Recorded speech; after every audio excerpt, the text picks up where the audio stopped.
Check, check, 1, 2, hello. Good morning.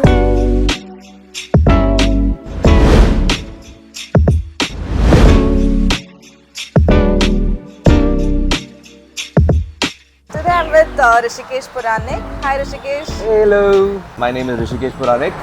I'm a photographer, a biker, a cinematographer. I've got into healing people called as craniosacral therapy. I do dog training and the list goes on and on and on. Let's not get too much into that. Let's go ahead with the show. So Hrishikesh, where did your journey begin with? So let's start with being born to two amazing parents who are scientists. An average student at school, always interested in sports. Started playing badminton initially for my school, for my city, for my state. Went on and on till the time I reached something really nice when I represented India in badminton. So what made you transition from being an athlete to exploring the world of visuals and storytelling? It's a long journey. If I just do a time lapse and put it across, so I had an injury in badminton that made me take up my education. While filling up the form, I saw a subject called as photography. That's where the journey of photography happened. I did my BSc in photography from Ferguson College, Pune.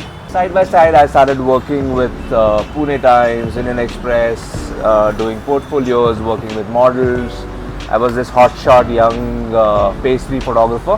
From there, moved on to FTI, where my journey into cinematography started, and that's how the whole journey into content and being behind the camera started. Was there a specific moment or a project that made you say, this is it, this is what I want to do? A special moment, there were many moments, like in every artist, no? You say, have you done your best painting? In Dil Chahta Hai, he said, nahi, abhi tak maine wo nahi banai. So the best project and best thing I've still not done, but yes, I have had my highs and stuff while doing. So working for Nat Geo was a high, being in those forests for months and months together was a high, shooting the who's who of the Indian film industry was a high. Then again coming back to India and starting your own business, not knowing how it is going to work, getting into that entrepreneurial role, that itself is a nice struggle and it's a high. What were those early hustle days like?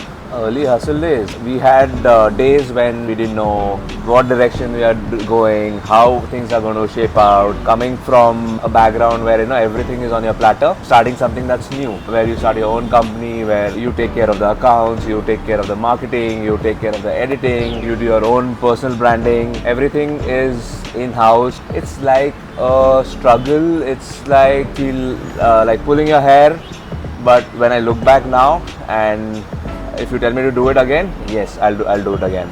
So those are the days where they make you what you are, gives you the strength, the resilience, and also the know-how about how you can do it. So I think it's very important. But yes, those are the struggle days which are like tough. You don't know where the money is going to come from.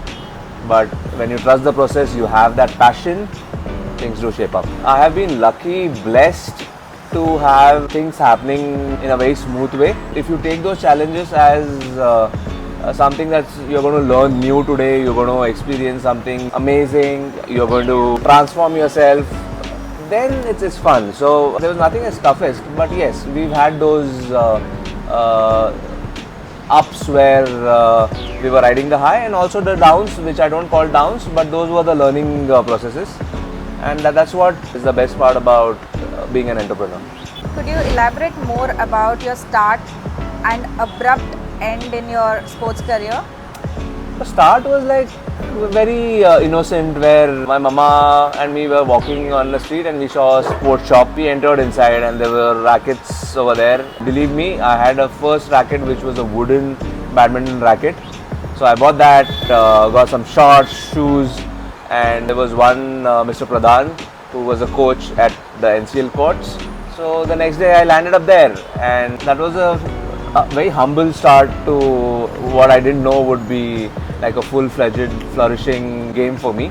Then slowly moving on to early morning jogs, those workouts, the shadow practices, the court stuff, the plays, you slowly start improving. Yes, it's a good, tough this thing, but I'm happy.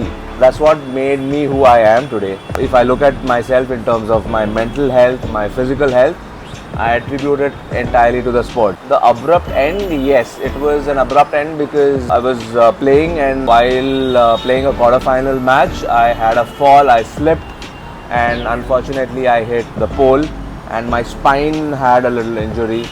So I was bedridden, and then doing all your physios and stuff, coming back to the competitive level what I used to reach was not possible. So back then it was not a sports, especially badminton was not a career for trainers and coaches.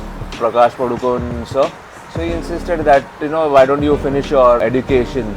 So I got back, and that's how the BSc photography journey started, and that transitioned into what I am today. So everything plays a vital role.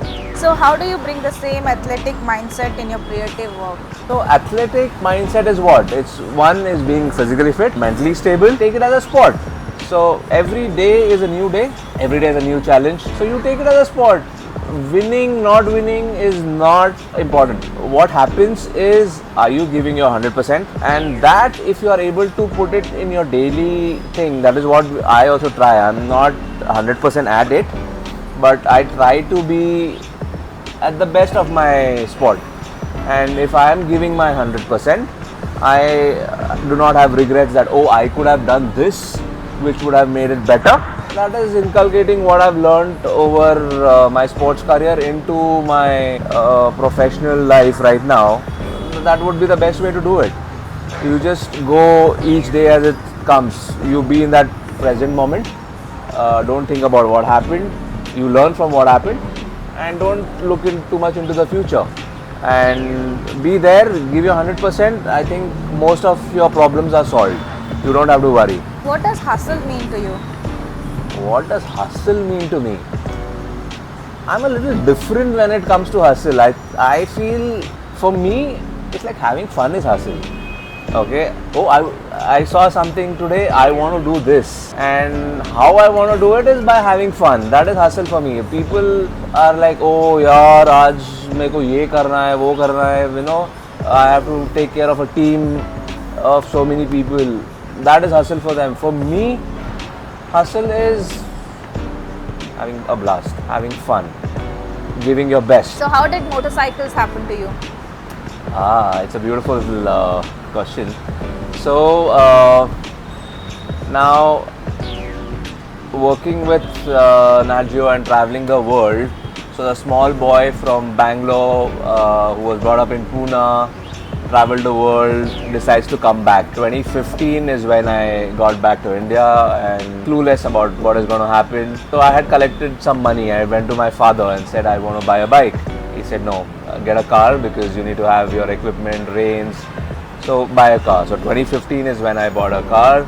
Again, the hustle of collecting money started. 2018 is when I collected the money again, and by then I was shooting for brands like Triumph. So one of the shoots that we had, after which the MD of the company said, I'll drop you back home, and I sat behind him on this beautiful motorcycle, which was like, and so over the conversation I asked him, how can I get this bike?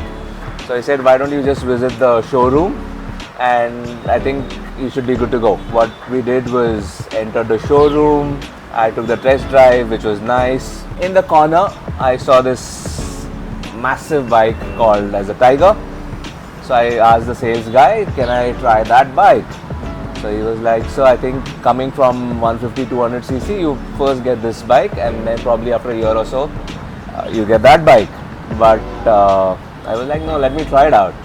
So I got onto that, swinging the legs on that was a life changer. That's how my journey into motorcycles happened. So from that day, I think it took them about 6-7 days to complete the formalities, and then I got the bike. My journey into motorcycling, into super bike started. But if I look at my motorcycling journey, I've been motorcycling around the country even before that. Back in my college days, I took my friend's bike and I rode to Bangalore, I rode to Ooty, which was a 100cc Honda Splendor. So that time it was a Hero Honda Splendor is what I rode. So I think it's in my DNA that I keep traveling, I keep on the motorcycle, and I do like long journeys. And it is one of the best things that has happened to me. So most of the people who spend money on therapies, on doctors, I save all that and put it in my fuel tank. You mentioned a point that motorcycling, biking while you're riding, it's also, you connected it to spirituality and you said it's a meditation. So would you like to elaborate a little bit on this? Spirituality and biking, it's a very similar topic wherein when you are on the motorcycle, as I said, you are on that present moment.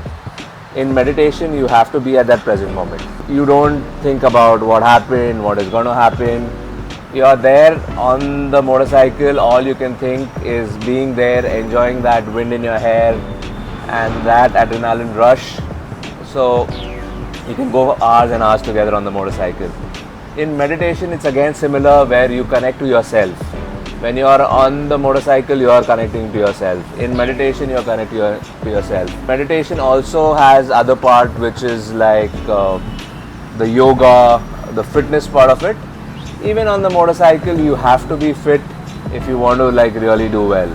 So when I do my rides, if it's like a good 10-15 day ride, I get my core strength level so high. I lose weight, I look good, I eat good. I think it's all about what you feel, what you're doing. You know, if you are in that good space, you're good to go. And same happens with meditation. So I tell people that you can meditate, you can ride bike, it is similar, but do both, do a combination of that. Yeah. How do you deal with burnout, like mentally, physically, or creativity? The burnout. Ways? Yeah, burnout. So the whole thing about burnout, you don't act after you get burnt out. You always replenish yourself with good things. You keep your sattva high. How you do that is good food, good thoughts, doing the stuff that you like. So when you do stuff that you like, when you eat good, when your thought processes are good, your mental level, the peace of mind is always higher. So even there are moments when there's stress. Right now we just shot the ISRL season 2 race 1. So these 3-4 days, I know the stress levels are like super high. But when you go back and see how you have like really gone up in your game is by adding more value to yourself before things happen. So initially you get into these stress modes where you get burnt out and then you're like, oh, I need to take a break and I need to understand what went wrong. Yes, that's when you realize that you're getting burnt out. That is step 1. Then while you're getting burnt out, you realize that, oh, here is what I'm getting burnt out, and it's good at that phase. And now I've reached a stage where I really keep my energy levels so high that even if you get burnt out, there's so much cushioning that you have that you don't really have to bother. Yes, it's a struggle, but it's an everyday thing that you keep doing it day in and day out, and that's when you reach a good stage.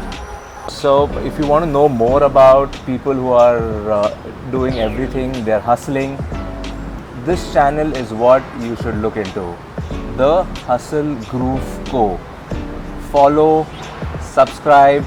Also this beautiful girl Mona, she's been hustling, she's been struggling, her life is real and she wants to show it real. So guys, support.